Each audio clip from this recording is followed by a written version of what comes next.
Ошондо Хадижа эгер ошол үй-бүлөнү мисалы үчүн үй-бүлөнү бузушуна Хадижа күнөөлүү деп ойлойм. Анткени Хадижа эмне деп айтат? Хадижа мектик деп айтат, эмне үчүн мектик деп айтат?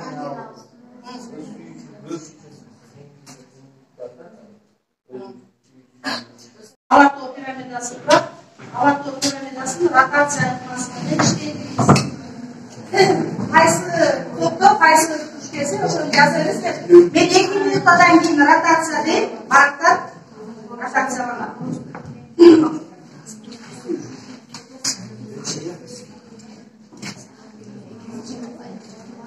Bir kişi жазат, калганын айтып турасыздар.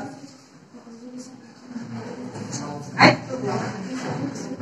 Урматтуу эчтесиңер. Үнү бийик чыгарып айтабыз.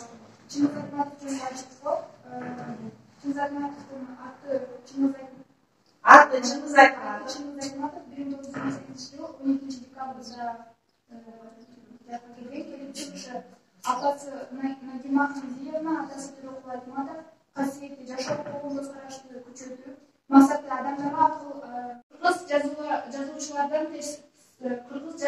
терс сынаган, мүнөзү токтоо, акылдуу, иштеман өжөр, айырмачылыгы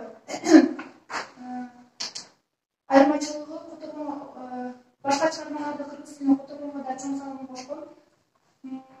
Таасири жаш муундарга жакшы тарбиялык чыгармаларды жазган.